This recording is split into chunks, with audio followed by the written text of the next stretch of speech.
We have a minute and 20 seconds. And I don't see our next presentation. Ah, there he is over there. Well, thank you, John. We really appreciate that presentation on the security and attacks. Our next presenter is a gentleman by the name of Paul Cogden. He is presenting today towards a new Ethernet for high-performance data centers, activities and enhancements in IEEE 802.1. Paul is a co-founder of, pardon me, I can't read today. Paul is a co-founder of and CTO of Telec Networks, is that right? Thank you. And has traveled from us today. Where are you coming from? It doesn't say here. California, Sacramento. Oh, coming from Sacramento, California. Excellent. This is Paul's second time presenting here at NANOG, and it's a pleasure to have him on the stage again. Thank you, Paul. Thanks. All right. All right. Hi. Thanks, everybody. I have quite a bit of material and a little bit of time, so I'm going to talk really fast. What I'm here to tell you about is a couple of activities going on in the IEEE 802.1 standards organization. I'm a task group chair in that. I'm also the editor of at least one of these projects, hopefully two of them. And I have to give you a standard disclaimer. I'll be talking about the standards activities in the IEEE, but these are, of course, my own position, right? So not a position of the standards organization. So in IEEE, we have an organization or an activity we call the Network Enhancements for the Next Decade, or Nendica.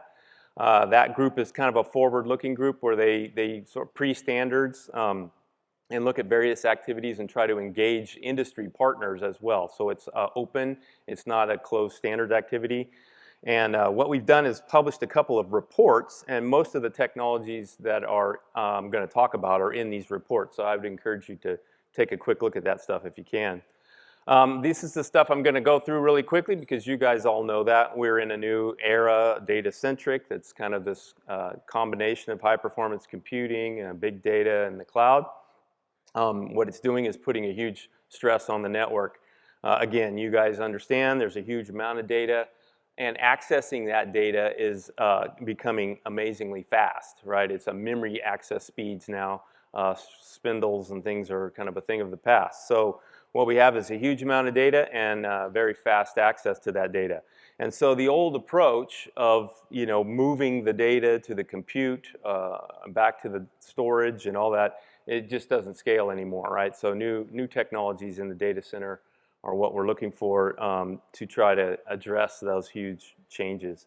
And again, as you are all aware, there's a bunch of new innovation that's taken place.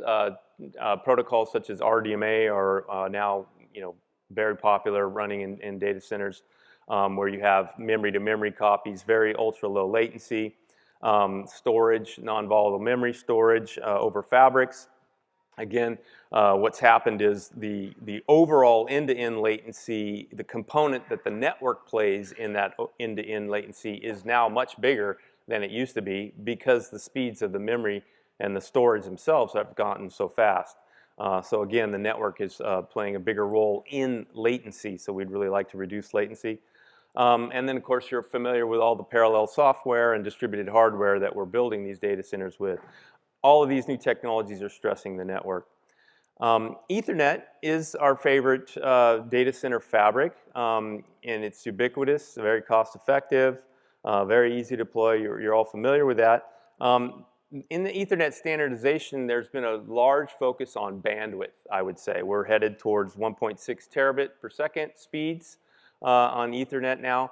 But not as much focus on latency. And so this is where a lot of these new technologies, and to really make Ethernet, the new Ethernet for high-performance computing, we really have to address latency. But again, we'd like to see Ethernet address that. So what changes do we have to make? As you can see, Ethernet's the popular choice. When you look at the top 500 supercomputers in the world, more than 50% of them are using Ethernet as their fabric, and that's great. However, when you look a little closer and you look at the top 100 instead of the top 500, what you see is Ethernet is not as much the fabric of choice for those ultra-high performance supercomputers. So why? What is the reasoning for that? And again, what is it we could do in the Ethernet standards organizations, either within standards or outside, to improve that?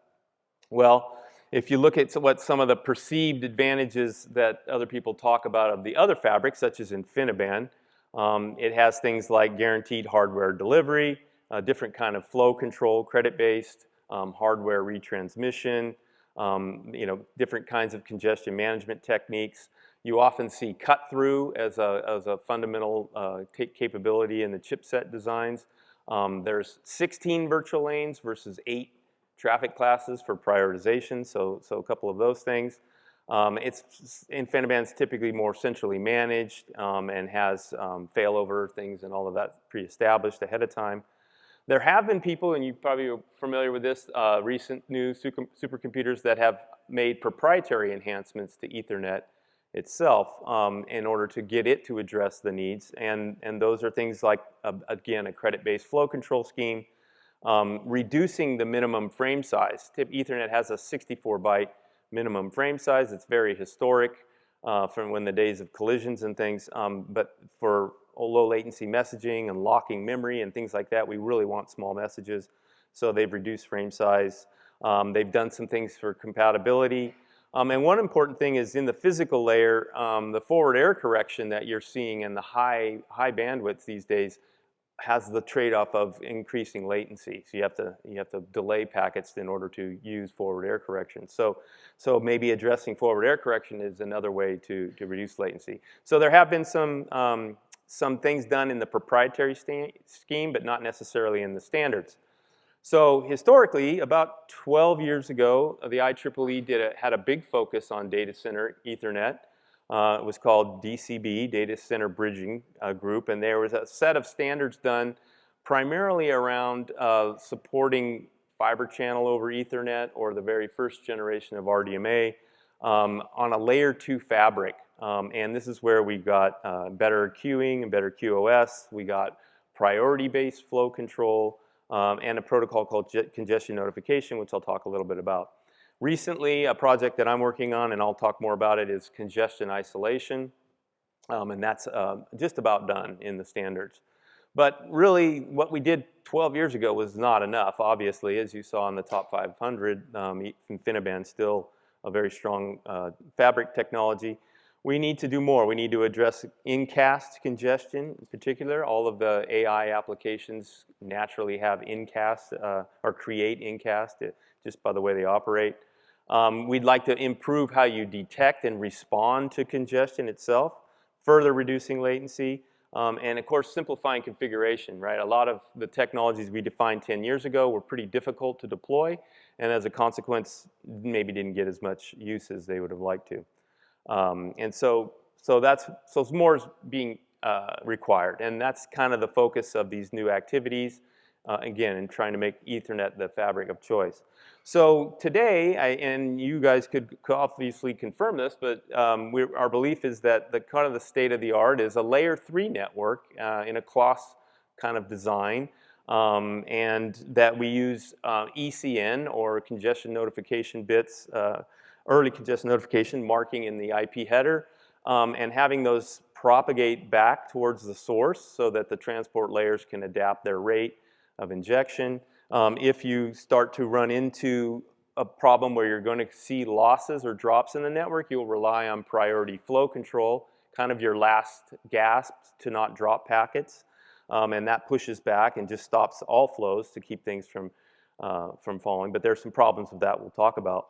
And we tend to use, layer 3 technologies, so DSCP code points, not VLAN priority bits, that kind of stuff. So this is what we're assuming data centers are built on. I know there's some innovation going on as well where this could be changing as well. Let me briefly tell you what are the existing tools that we have. There on the left there is priority-based flow control. So obviously I didn't undo the timing. So priority-based flow control, what happens? You see traffic coming from the left to the right on these diagrams. At a destination top of rack switch, we experience some congestion, and we're almost about to drop packets, so we push back with a priority-based flow control message. And then if that causes all packets to back up and then push back again, push back again. What that creates is congestion spreading. It also creates head-of-line blocking. So in the middle, you see there's a flow that is not going towards the congestion, but is a victim of that pause and is blocked. So so that's one of the downsides of priority flow control. If you're sharing a traffic class with lots of different types of traffic, you can block things you don't want to. Congestion notification was another standard done about 12 years ago. And what it did was when it detected congestion, it sent a layer 2 message across the fabric all the way to the source, and that source would then have a rate limiter and slow down that flow. There was an algorithm for how you did that. The problem with this one, of course, was that it's a layer 2 technology, and nobody builds giant layer 2 fabrics in their data center like this anymore. And again, it was done for non-IP based protocols like fiber channel. So it didn't get as much deployment as I think people would have liked to have seen. So there's some new initiatives, and this is really the point of my talk, is there's what's going on in IEEE right now that we're trying to do to address this. There's 3 standards, and I can give you the secret decoder ring for how the little big letters and all that work on another time if you want to ask me in the hall. But 802.1 QCZ is congestion isolation. QDT are PFC enhancements, so we're making some improvements to PFC. And then QDW is a brand new one called source flow control, and I'll explain each of these in brief. So this was that same layer 3 data center slide without congestion notification. As I mentioned, you mark congestion and you send your congestion signal back to the source. Meanwhile, if the rate doesn't slow down fast enough, you may invoke priority flow control. Again, the downside being victim flows might be blocked by that priority flow control.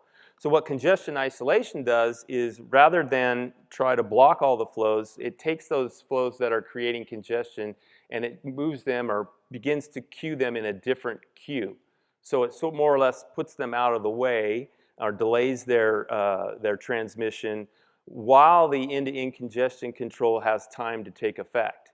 So we're sort of using some of the memory in the network to delay while the end-to-end congestion control can take effect, and the hope is that we don't have to use priority flow control. We can just move the big congesting flows out of the way, and as a consequence, let the flows that eliminate that head-of-line blocking and let the smaller flows make their way through.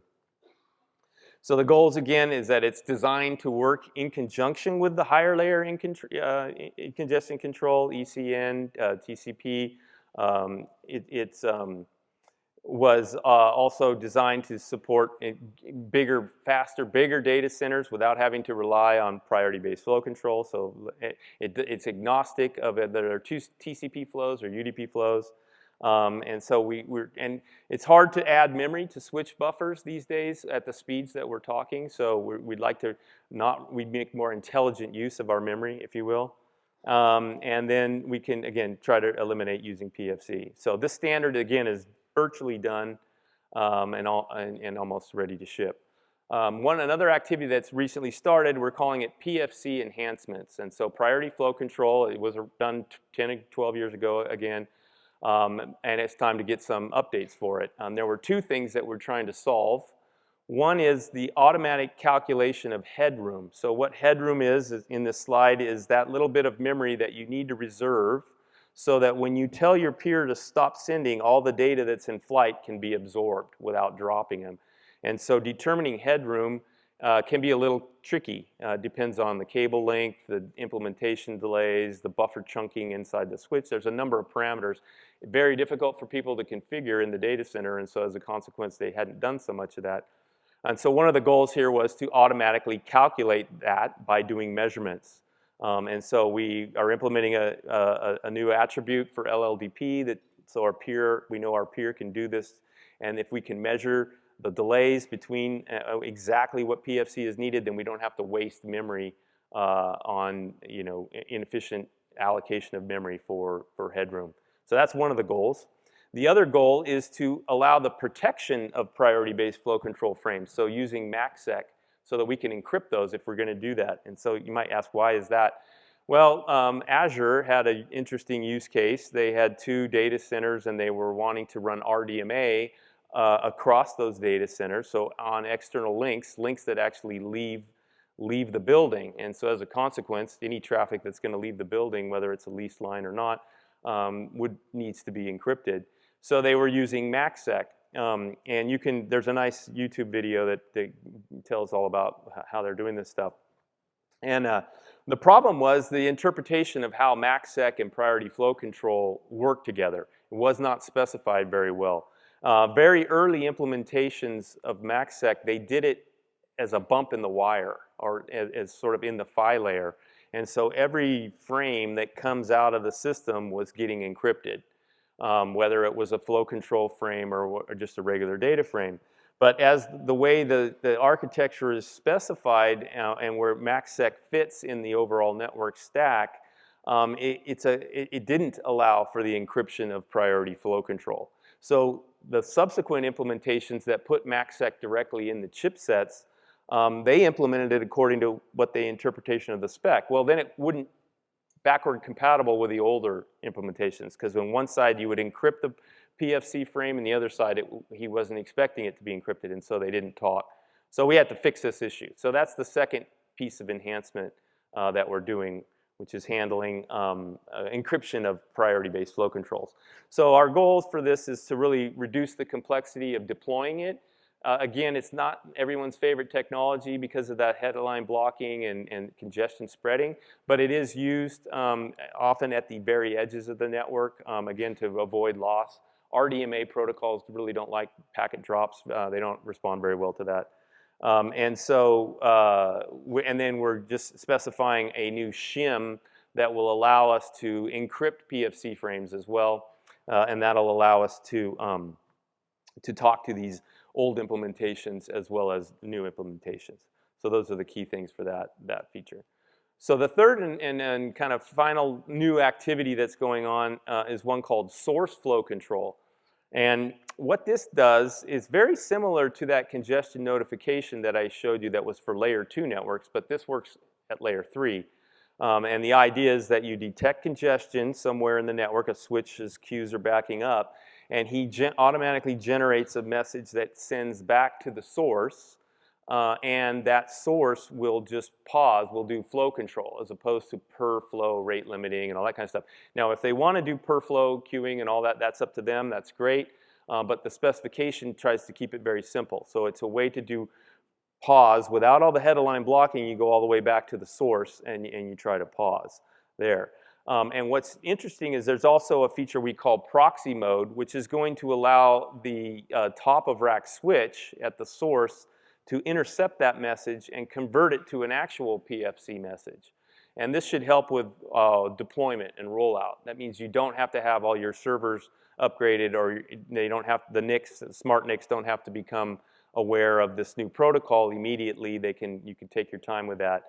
You can still rely on traditional priority flow control, but we get the benefits of the source flow control feature. So again, that standard is just kind of taking place right now. It's also designed to work in conjunction with higher layer congestion control, end-to-end congestion control, like DCQCN, DCTCP, and other congestion isolation. It really reduces the latency, again, in large-scale data centers by giving you better tail latency in the overall flow, overall distribution of flows in the network. It provides the benefits of PFC, so very simple, but at the source, and it avoids the head-of-line blocking all the way through the network. And it has this mode that's going to make it easier to deploy without having to upgrade everything in the network. And the cool thing is it carries the flow information, so when you identify a flow and you send back to the source, you can use that flow information to do more advanced pause or flow control if you want on a per flow basis, or even caching of other flows that might be going to the same destination. So there's a lot of rich information in the signaling message itself. So those are the three kind of things. There's a design team that we have that sort of works on these collecting requirements and expressing features, new features that they want. This involves a lot of the main chip vendors, Broadcom, Intel, some of the system vendors like Dell and HP, Huawei's involved. And we're also considering, you know, other technologies as well that we could look at and begin to standardize. So, and the whole motivation for this, again, is to try to make Ethernet that leading network fabric for high-performance computing and modern data centers. So there's a bunch of other ideas. Again, I would encourage you to take a look at the papers that I mentioned at the very beginning. There were some other ideas that we brought up here that weren't necessarily appropriate for standardization in the IEEE, but maybe other places. These involve changing the whole transport protocol itself. Instead of using TCP or RDMA or Rocky, maybe there's some other types of protocols that have better management of congestion in the data center where bandwidth, the bandwidth delay product is very unique. And we're looking at other things like different ways to supplement congestion notifications. There's a lot of information about network telemetry, things going on in the IETF, where we're passing data in-band in the network, again, to reduce congestion. So any of these could be good topics for future presentations at NANOG. And again, they're in the paper. I have backup material on that, but not enough time to talk about while we're here. And again, the Nendica app operation in the IEEE is designed specifically to engage industry partners. And you don't have to be an IEEE member, you don't have to pay dues or anything like that, but we would really love to get the input from data center network operators on these new technologies. And as we're embarking on a new year here, we're probably looking at another white paper, another one of those reports, and the associated technologies. So that's the quick summary. I'd be happy to take some questions. It looks like I did make it in time. So. All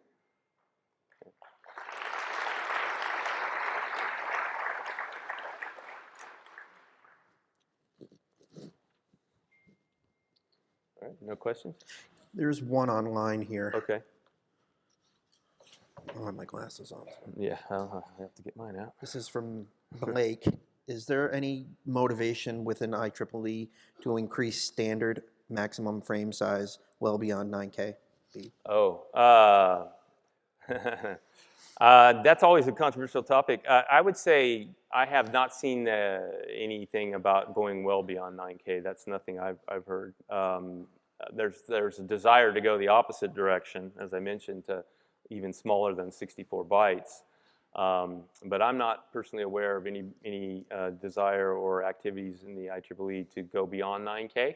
But that's a perfect example of the kind of thing, if there's an industry activity or an industry participant that would like to see that, we can discuss that in that NINDA organization, and perhaps it leads to a standard for that. Any others? You have 6 minutes. You went wicked fast. I did go fast. I told you I could go fast. So. Do we have another question? Anyone in the audience or online have any questions? Great. Oops. All right. Okay. Well, thanks. Thank you, Paul. A round of applause for Paul on that.